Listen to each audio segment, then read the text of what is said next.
We absolutely know how to run a profitable business, and we've never had an unprofitable year. Touch wood. That is amazing. Can we just stop for a minute? We've never had an unprofitable year.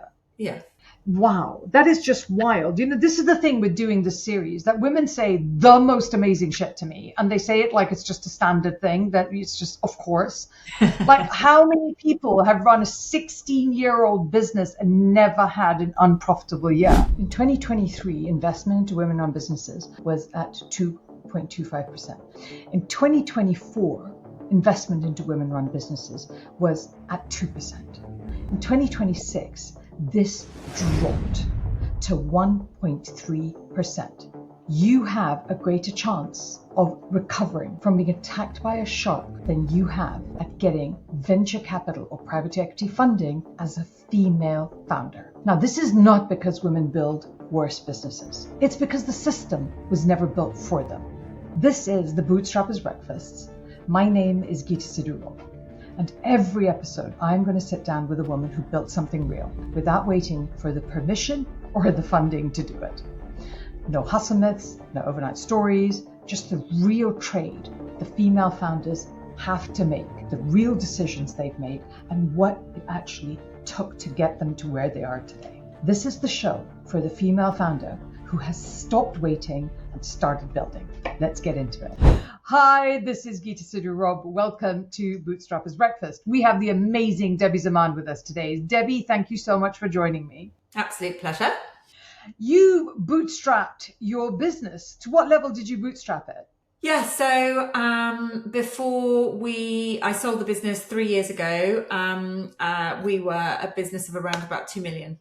How many million? Sorry, I didn't hear that. 2 million. So you bootstrapped to 2 million. And then you sold it. But when you say you sold it, that's a bit of a misnomer because you sold it to the employees. I did. So sold it on the employee ownership method.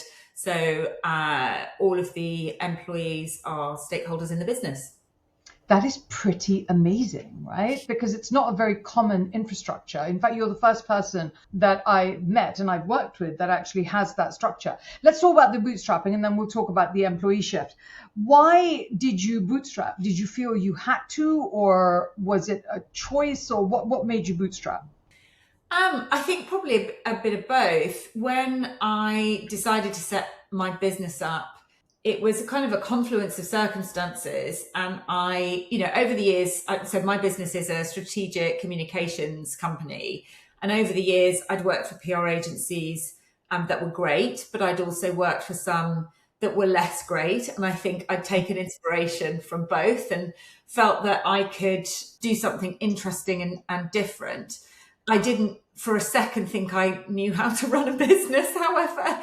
So I think some of it was probably going into it with without the knowledge or the background or the MBA training to know how I would even go about borrowing money had I wanted to. So there was probably a big vacuum in my understanding around anything other than bootstrapping. But I think I'm also kind of personality-wise, I'm a pretty determined person. After year one, when we had a great first year, we had clients coming to us. I had amazing team members leaving big corporate jobs to come and work with me. I was like, oh, we can do this. And so, thereafter things. I like the surprise in that. Like, oh.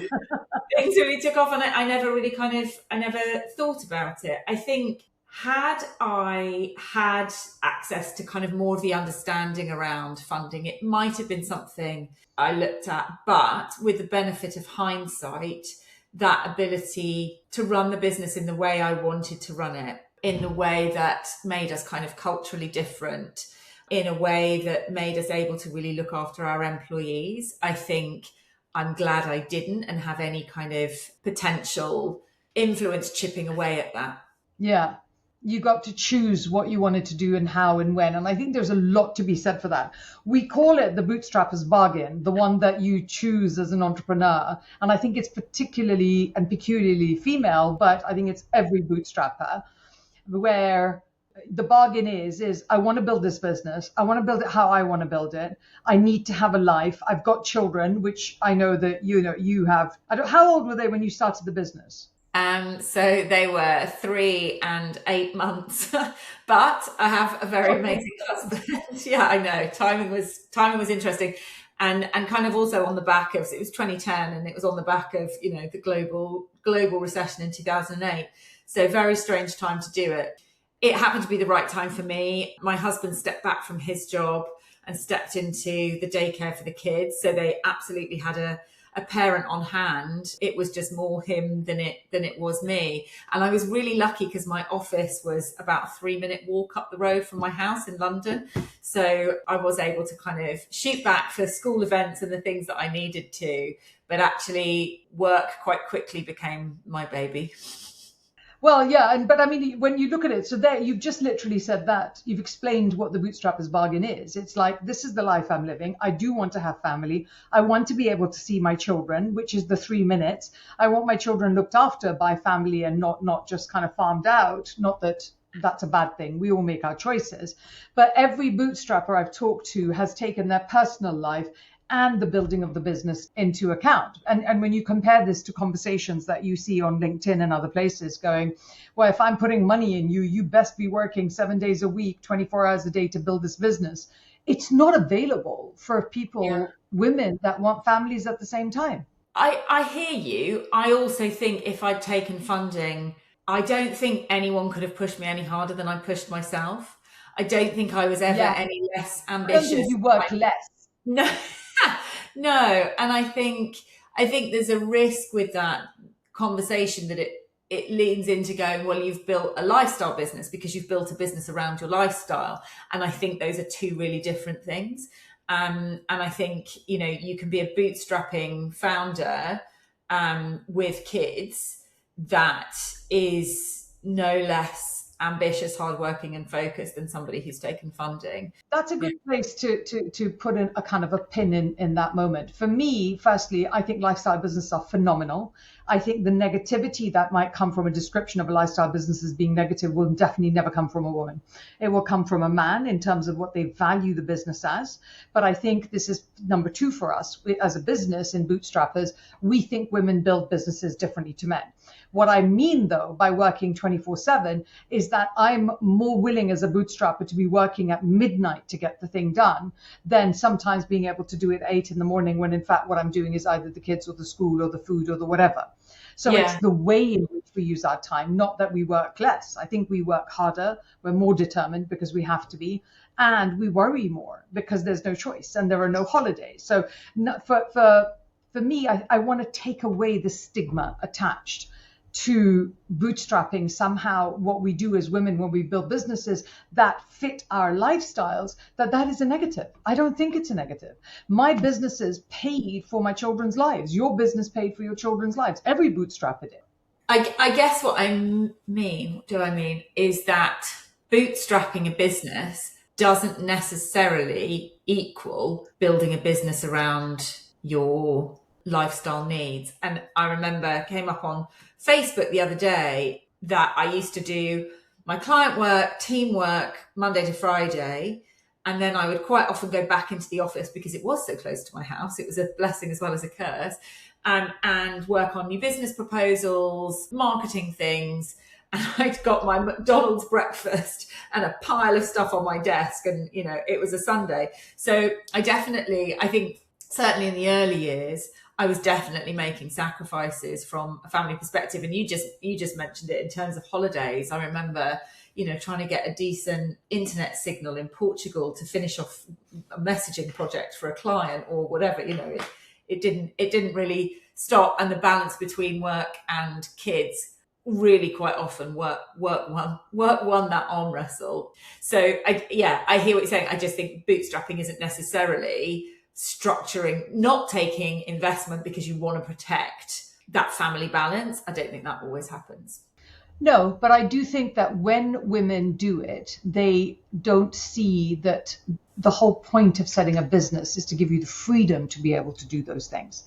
Because we create a level of negativity around being able to make choices. And I don't like that stigma, right? And so when you look at bootstrapping, the core joy of bootstrapping is that when you get to choose what you're doing, how you're doing, and why you're doing it, that gives you that choice to then also, so many women, it comes around having the children as part of their lives as well. And then you also don't have any choice for it. And then the price that you pay for that is working at the weirdest hours. I remember being in Cornwall, because we went to Cornwall for the first week of July every year, and having to hang out of a window because the only way you got signal was with one leg up on a chair, hanging out of a window, trying to respond to emails. So you are always doing really stupid stuff because it's all down to you, and all that responsibility falls on you. And I think that those two things are mutually supportive of each other. And I really hate the concept of a lifestyle business somehow being less than.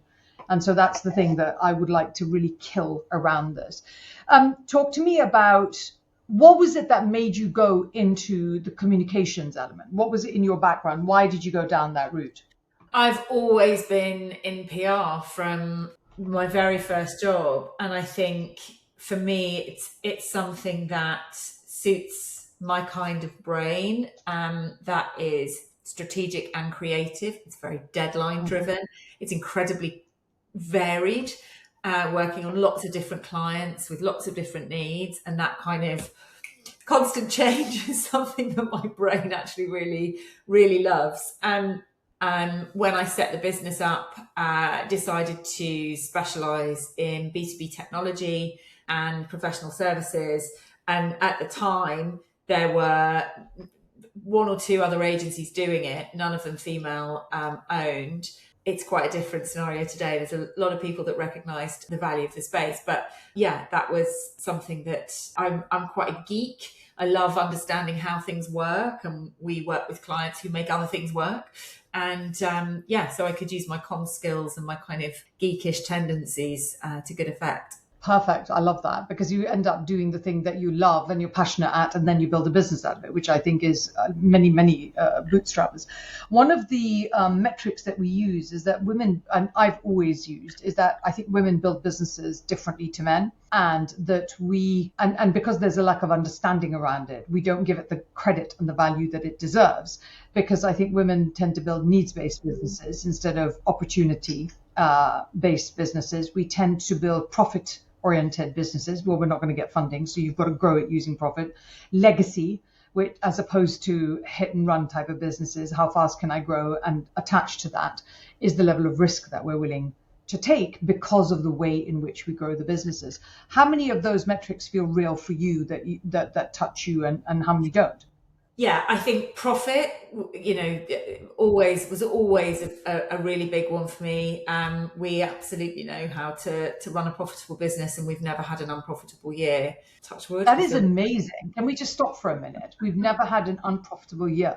Yeah. I mean, we've had years that were less profitable than others, but 16. Wow, that is just wild. This is the thing with doing this series, that women say the most amazing shit to me, and they say it like it's just a standard thing, that it's just, of course.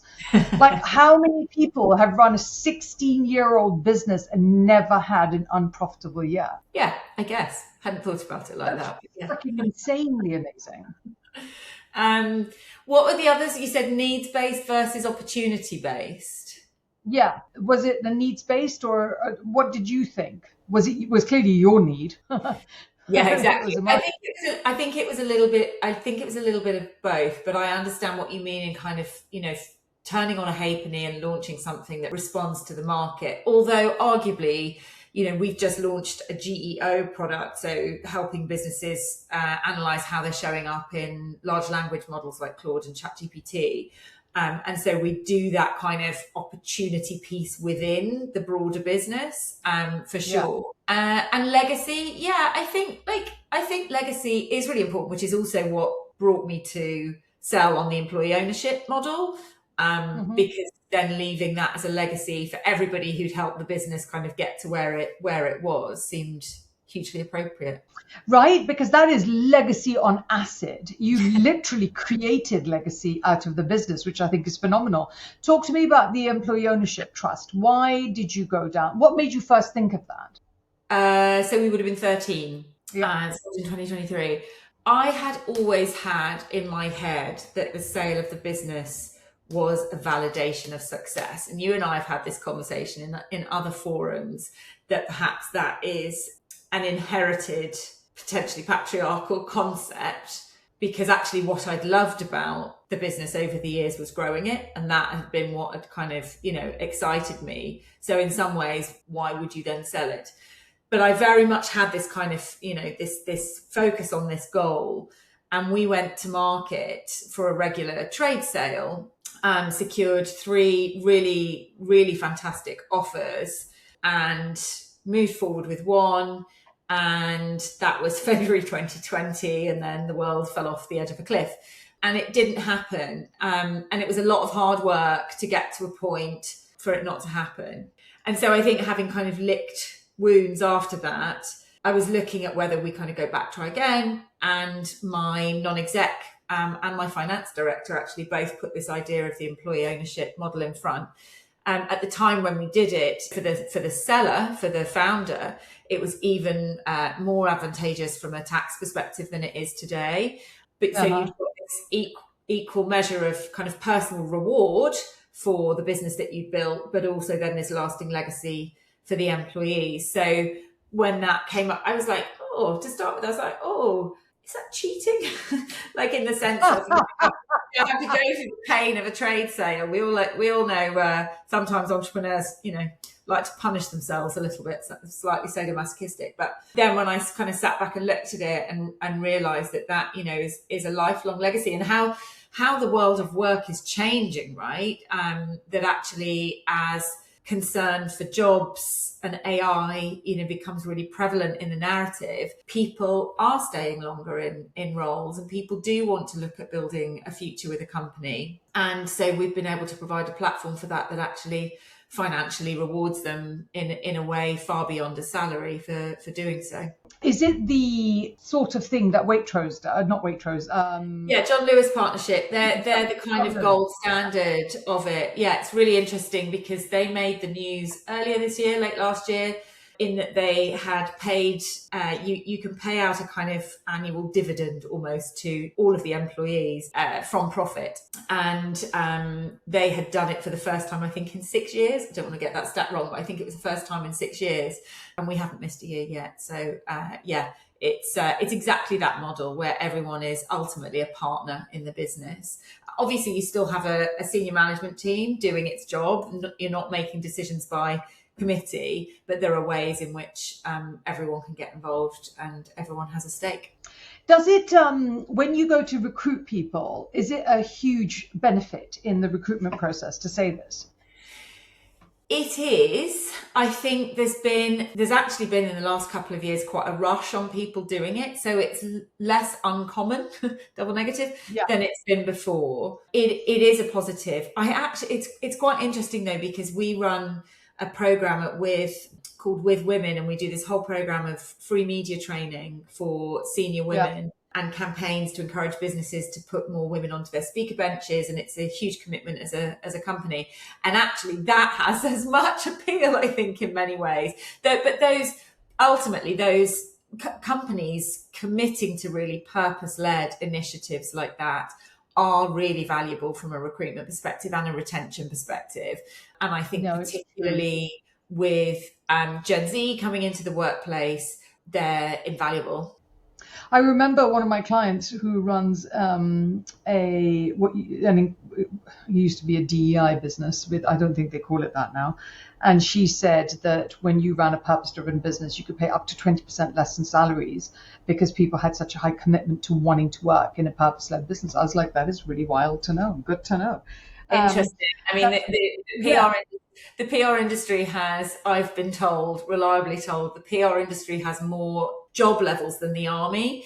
And so there's a very, very strong knowledge of pay levels, so across the whole industry. So I don't think that's something the PR industry. It's probably also because it's not as well as beautifully paid as maybe some other industries. We're not hedge fund managers, that's for sure. No, obviously not. Nobody is, apart from the hedge fund manager.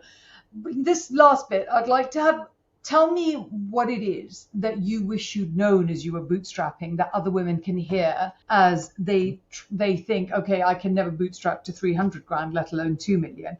What would you tell them that you now know that you wish you'd known then? Yeah, I think there were some things I've been told along the way, and even now, things that I'm finding out that have been and will be valuable.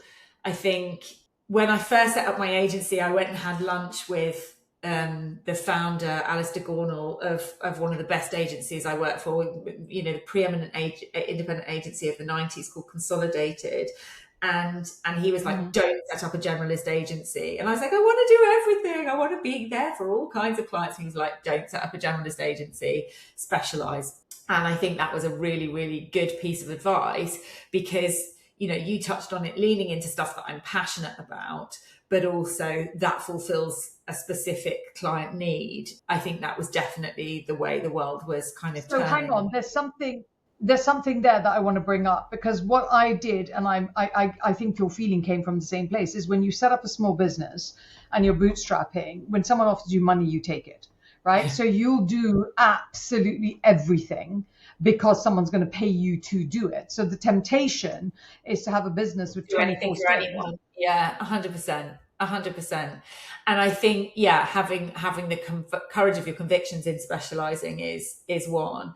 I think being willing to spend some money, putting a bit of money into the business if you can, and being willing to spend so that, I was really, really focused on the fact that I didn't want to be a freelancer. I wanted to be an agency. I wanted to be a business from the beginning. Yeah. And so having staff from the get-go, even when you were like, am I even going to have any clients in month one, was really important to me. Having an office has always been really important to me, not just working from home, although I know that works for a lot of people. I have a phenomenal office right in my house.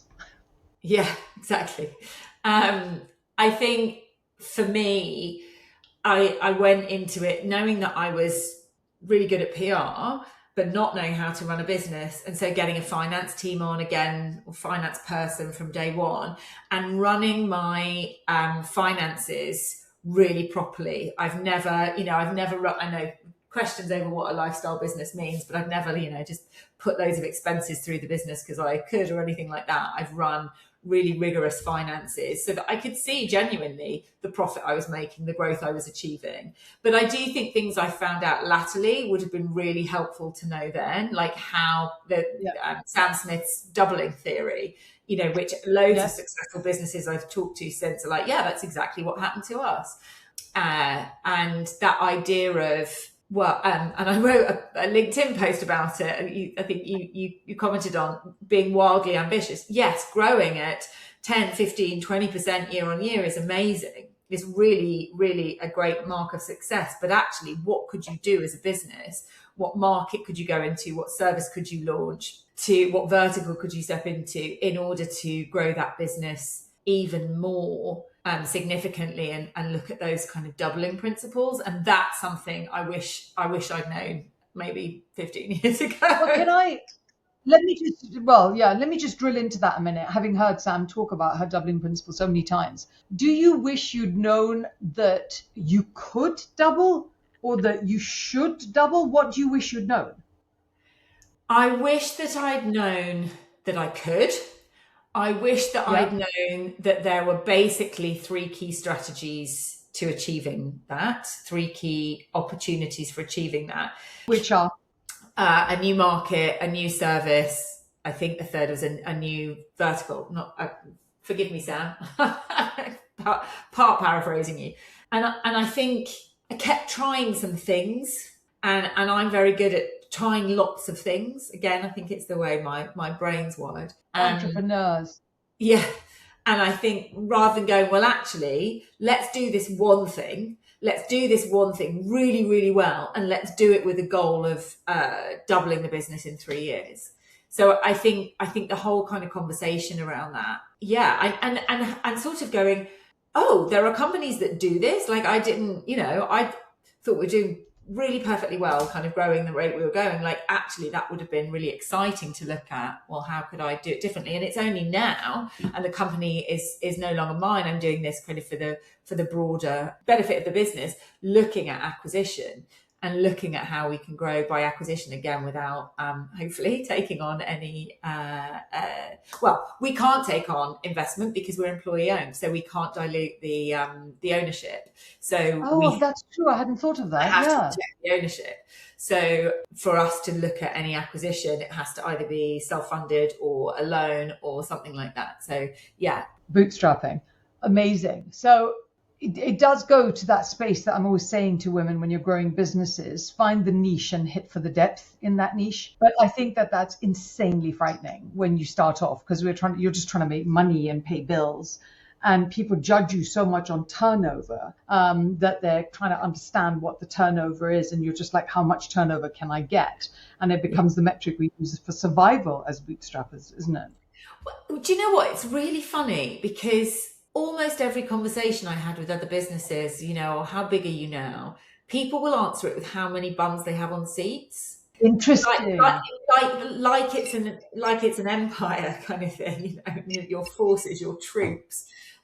Whereas actually you could employ 20 people and be losing money. It's always Oh seemed my God, so it's much. always seemed a bit of a fragile metric to me. Oh yeah. But yeah, I find that fascinating.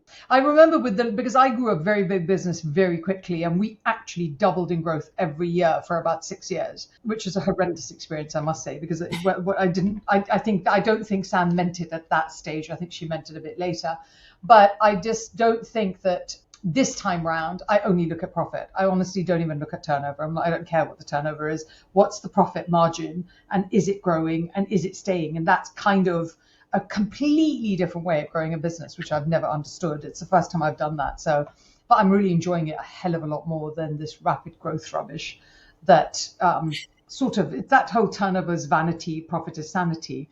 And I was like, yeah, we're not going over there. We're going to stay right here because this works. So yeah, but thank you very much for coming on, Debbie. It's so inspiring. I think it's very hard for women to understand that you can bootstrap to anything, let alone bootstrap to 2 million. I think it's very hard for them to understand that they can do that and have their babies while they're doing that, even though I know that you have this thing around it. I'm still a big fan of the freedom entrepreneurship gives us as women and as mothers. Yeah. There's room for all choices, I think. There is. I think it's the judgment that I really dislike, because when I look back at when I created Nosh Detox, in relative theoretic terms, it was a lifestyle business, but Nosh threw off hundreds and hundreds of thousands of pounds that enabled me to put 3 kids through private school, build a house, create everything, do all I was doing. And I don't think that that's a lifestyle business, although it in theory defines as one, because I made more money than most people I knew. Right. Yeah. So and it's that thing where we make something derogatory that I really dislike. And to me, being a bootstrapper, we should all just get a bloody medal from the get-go for being bootstrappers, because it's just amazing. Hear. Yes. Thank you for joining us. Thank you for having me. Cheers, Geeta. So, Bootstrappers Breakfast, I hope you found that inspiring. I think Debbie's a phenomenal human being. I love what she's achieved, and I love the way in which she's achieved it. I want you to think that when you're setting up your business, there isn't any one way that you can do it. There are so many different ways. And the fact that we all have in our commonality as women doesn't mean that we don't have unique approaches to what it is that we're trying to do. Thank you for joining us, and we'll see you at the next episode. That's the episode. If you got something from it, the best thing you can do now is send it to one woman who needs to hear it. That's how this show grows. Female founder to female founder. If you're building something yourself and you want to know where you actually stand, we've created a free diagnostic for you, and it's in the show notes. 7 minutes, and it will tell you exactly what is holding your business growth back and what to do about it, based on my 17 years experience of helping women build enormous businesses. Subscribe so you don't miss the next one. New episodes are every 2 weeks. I'm Geeta Sidhu Rob. This is the Bootstrappers Breakfast, a 7-rung series. See you next time.